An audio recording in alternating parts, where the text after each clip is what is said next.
That's weird. All right, we're going to talk about the emergence of mass culture at the turn of the 20th century, as well as new wave feminism. So we're really going to ramp up and begin to build towards World War I and World War II. So the Victorian era really sees the emergence of the first really modern industrialized mass society or mass culture. And one of the characteristics of this now industrial society, above and beyond, was new industrial technology, particularly the use of fossil fuels. And it is because of this fact that culture itself really becomes mass-produced. We think about all the things that we use today, and there's many things we could talk about, but all the things that are mass-produced in this classroom, right? We're sitting here watching a slideshow that is being presented on a projector that was mass-produced, coming from a computer that was mass-produced. Those two devices are communicating through a HDMI cord that was mass-produced. You're sitting in a desk that was mass-produced. You're wearing clothes that were mass-produced. You're writing with a pen or a pencil that probably came from about 4 different companies, right? Those were mass-produced, unless, like, I have a buddy who makes his own pens. That's pretty cool, right? So those aren't mass-produced. They're each individual, but I don't know that any of you have a custom pen, do you? That's real bougie if you have a custom pen. I'm going to be honest with you. You got a custom pen, and you're the bee's knees, bro, of the 1910s. So... And so, I had to go throwback terminology there, but we drive cars that look a lot alike. We consume media all in generally the same way. And so this all kind of starts here in the turn of the 20th century. And some of the most important things that are mass-produced, especially during this time, is going to be written material in the form of books. Which had been really expensive and treated with great care in the previous centuries of printing. Now, these books are going to become mass-marketed because paper is going to become mass-produced by machines, right? And printing is going to be done by machines, not just like printing press stuff, but like literally just like a machine that is a printing press. You can print millions of something that you used to be able to produce thousands of. And so one of the major things that you're also going to see is like newspapers, but not just newspapers that were local, but newspapers that could be produced in such a quantity that they could be given to the entire nation. And you really start to see the rise of big media. People like William Randolph Hearst, people like that are going to start really mass producing information. Today, it doesn't seem that strange. We have the internet and memes and all these things that we can share instantly, boom, just like that. And that kind of makes it to where, I mean, if I say crying Jordan face, everybody in here pretty much knows what I'm talking about, right? Like the meme, Crying Jordan, right? It's used for all kinds of things. And you could probably think of, maybe not, what's another one? What's the one where the cat is eating dinner and it says something in Cajun? Oh, no? Maybe we have different algorithms. Bro, I'm telling you, like, how about, what's a meme that's very popular? I mean, I'm just trying to, yeah. You know what I'm talking about? Yeah, the cat that's eating dinner. Yeah, they're like, it's boudin. And it's like, it's rice and sausage, right? And so that's, right, like, that's a mass culture item, though.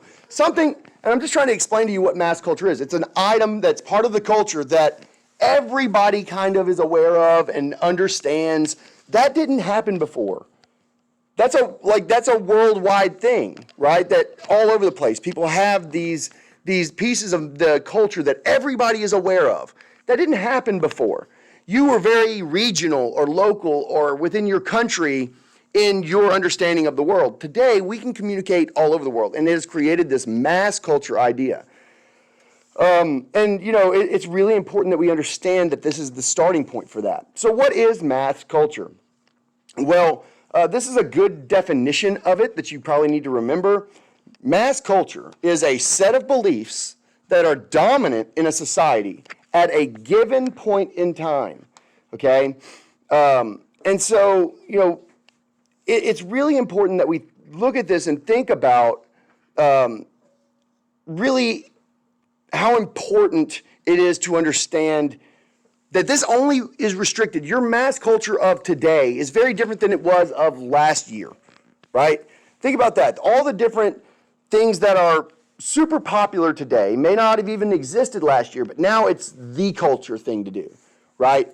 And you can see that all over. And so it is about a given point in time. And our culture changes very quickly now, but it's because we can share things very quickly. People can become TikTok famous, which is insane, but that's mass culture because they're famous because lots of people watch them. And then we start to begin calling them influencers because they literally influence culture. Okay? We don't call them influencers because they influence you to buy a scrub daddy, all right? Even though many of them try to sell stuff like that, right? That's not what they're influencing. They're influencing culture. Okay? And that's why our culture changes so rapidly today. All right? Because of our material world. Now, there are really two overarching reasons for the cause of the growth in mass culture. One is mass literacy and education. And the other is consumerism. But first, we're going to look at literacy. So let's take, for example, literacy in France. At the turn of the 19th century, so when it went from the 1700s to the 1800s, so 1799, 1800 rolls around, the very beginning of the 1800s, the literacy rate in France is below 50%. Okay? You can't share a lot of information with a whole bunch of people if everybody can't read. So then by 1870, that literacy rate is going to go to 80%. And then by 1900, the literacy rate of France is almost 100%. Almost 100% of all school age and above people can read and write. Female literacy actually even is pretty close to even male literacy, okay? And so people begin to print and write and read in the vernacular language instead of like Latin or Greek, right? They start to write and read in French. And they start to write and read in English or in Spanish, right? And so this education is really going to be the product of some really liberal ideas. Okay, we've talked about liberalism, and one of those ideas was that people should have free access to education. Free access to education. Public schools started in France. Mandatory kind of public schooling. Thanks, France. They gave me a job. They didn't even know me. What a nice bunch of fellas. That started under the Third Republic. You had free primary school. And this did more to bind the French culture together than anything else that you could point to. Every single child in France was taught in standard French, studied the same subjects. They were taught by qualified teachers who came through teaching programs designed by the government. Basically, they created a core curriculum within the nation. And obviously, if everybody that is in young ages is going to learn the same things and learn how to read and write the same way, that's going to greatly create the ability for your culture to come together as a whole. Does that make sense? Because everybody's doing the same thing. France also understood that this was good for nationalism. Because somebody in France was like, hey, we should educate everybody. And they're like, what should we teach them? I don't know. We should teach them that France is the best so that they love France. Because if we have to go to war, we're going to want all of them to want to stand up and defend France. Well, how do we teach them France is the best? Well, we have them read stuff about how great France is. Also, hey, at the beginning of every school day, we should stand up and sing the national anthem. You're like, that seems a bit much. All right, we'll pledge to the flag. That's really how that happened. And even today, what do? Pledge allegiance to the flag of the United States of America. Right? Why? That is a form of promoting nationalism. We want you to understand that America's wonderful. So we pledge allegiance to it every morning. From the time you can stand up and speak, essentially, to the time you leave high school. And we hope by the time you leave high school, guess what? You love America. And just in case you really love America, because we've been pushing this pro-America agenda, you know what we do as a country? We put Army recruiters in cafeterias. By the time you get to be juniors and seniors, we go and say, how many of you really are into saying that Pledge of Allegiance? Good. Do we have a job for you? America. Right? Think about it. So this creates a mass culture of love for your country. And make sure that everybody is on the same path of education and understanding what makes America great. Okay? America is a wonderful country. Just understand that. I don't care what anybody says. All right? So that's a big part of it. Consumerism is the second part of it. All right? People are going to start to buy things. Not only are they going to buy things, but they have more money. And when they have more money, they're going to buy new technology. And new technologies are going to be mass produced, so they're going to become cheaper so that everybody can afford it. And now we all have the same stuff too. Okay, prior to the 1900s, even prior to the mid-1800s, if you had your clothes, most clothes were handmade. Everybody was Amish. Everybody wore handmade clothes. And you might have, if you did go buy a shirt from a tailor, you might have one or two. And if it got a hole in it, you sewed a patch on it. Because a shirt might cost a month's wages. Because they were all made by hand and they were expensive. So poor people and just regular common people might have one shirt, they wear it every day. Every day. Or two shirts and they wear it every other day. And every single night you get home and mama washes clothes. Because women wash the clothes. I didn't invent it. Victoria did. Blame her. Okay? Now, once things start becoming mass-produced and done by machines, you can do it faster, and you can produce more of them, and when you have more, you can sell it for cheaper. The price goes down, everybody can afford it, boom. Bing, bam, boom. Now, in France, from 1850 to 1900, there was an increase of 165% in the average person's purchasing power, the ability of someone to buy something. All of this ability to buy stuff improved people's lives. And when you all have the same stuff, you have the same cultural ideas, right? Everybody can buy Jordans. Jordans are mass-produced. Jordans are popular. Okay, they wouldn't be much more popular if they only made 1,000 pair a year. Okay, they'd only be for the elite. In fact, if they only made 1,000 pair of Jordans a year, you probably wouldn't know a person that owned a pair. But instead, they make millions of pairs. Because they make millions of pairs, even though they still aren't affordable, which is ridiculous. They pay some Chinese person 18 cents to sew a shoe together, and then they sell it to you for $150. And if you don't think that's happening, you're probably right. They're probably getting the slaves in China to put them together for free. But they sell them to you for $180. It's ridiculous. They're mass produced. They just do it because they can. All right? Now, it's during this time that we're also going to have the advent of what we call yellow journalism, which is a result of the cheapening of print and the rise of buying power. So yellow journalism is going to emerge and sensationalize political events, and stretch the truth. We kind of think of what yellow journalism today, what we would kind of call that is think of clickbait, right? Like, oh, we're going to exaggerate and we're going to put a crazy title on this and we're going to exaggerate the story to get you all riled up and get you to want to read the next part. And every story is going to end with "to be continued," right? Like, this is a developing story. Check back in tomorrow, Dan, right? I don't know who Dan is, but he's got to check in tomorrow or he's not going to know what happened, right?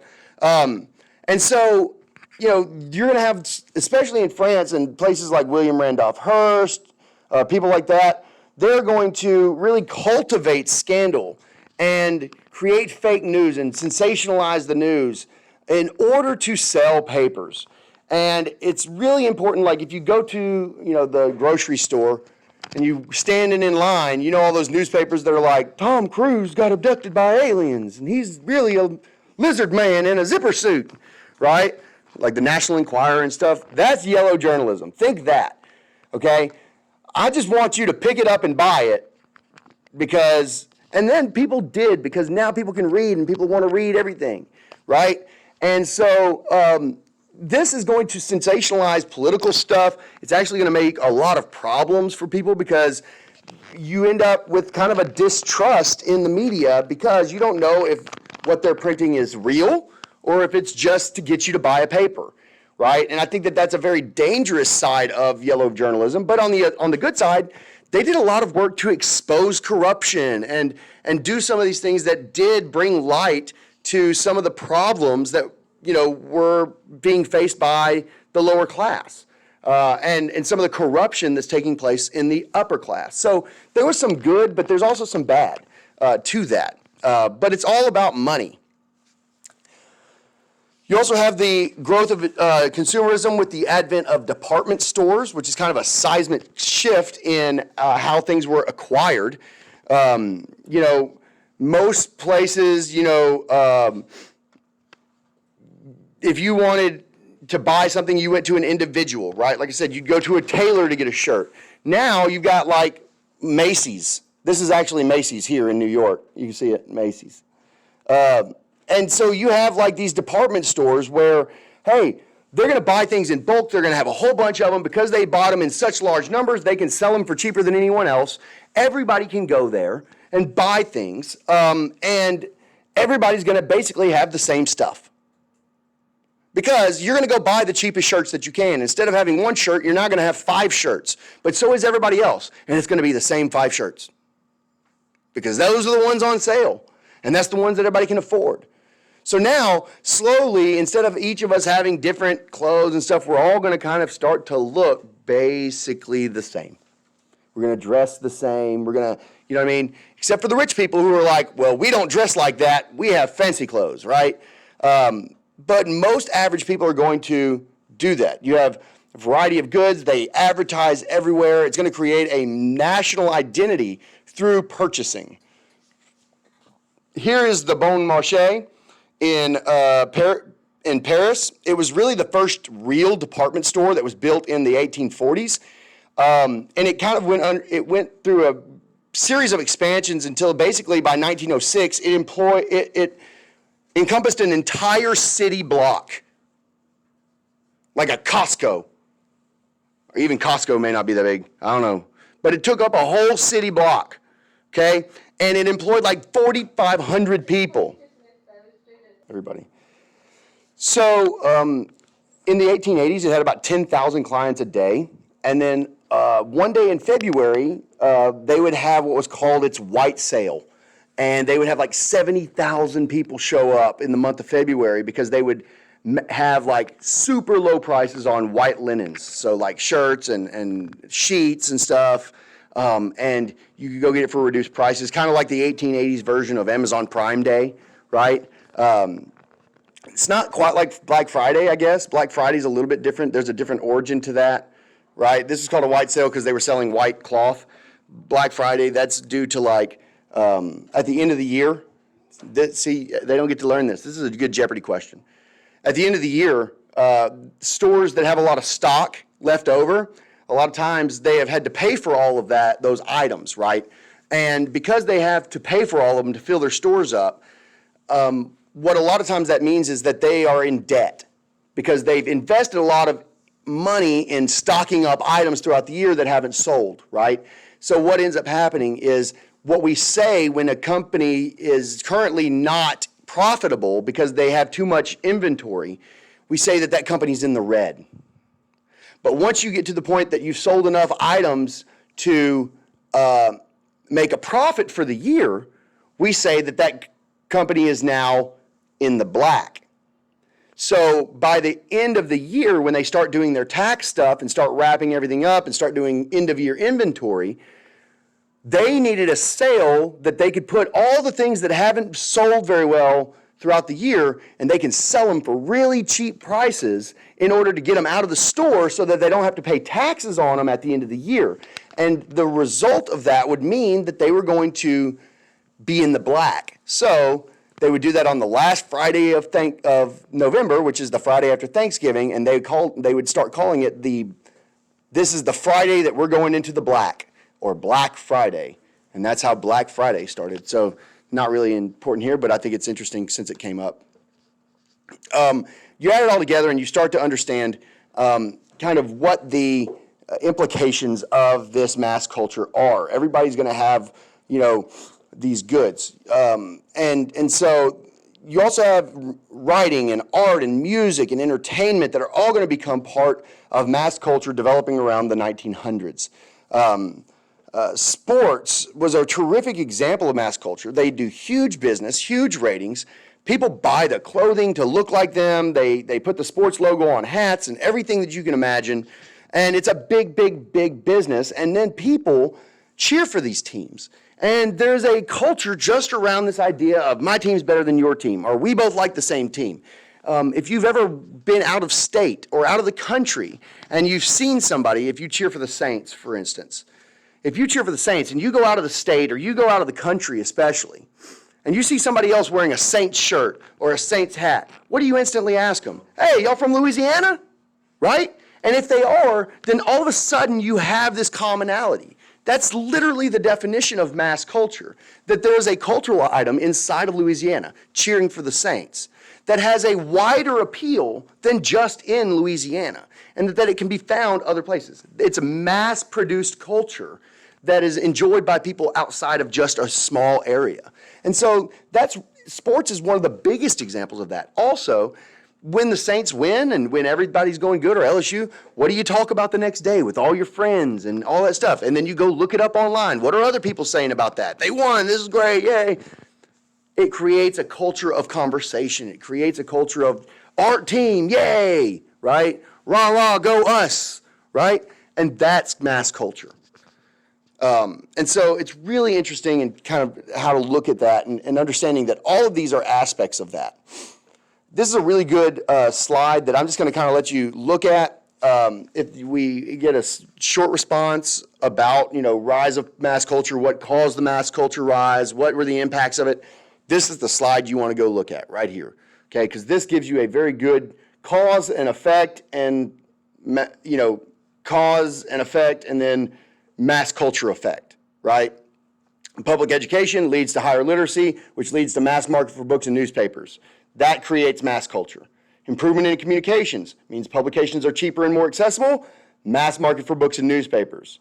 Invention of the phonograph and records, more music directly into people's homes. This creates a demand for musical entertainment, which is going to be a mass culture event when lots of people come together to listen to the same music and stuff, like concerts, or listen to it on the radio. People call into the radio, hey, I want to hear that song, right? I want to hear that banger by Beethoven, all right? Like, DJ, play that record one more time. Dun, dun, dun, dun. Right?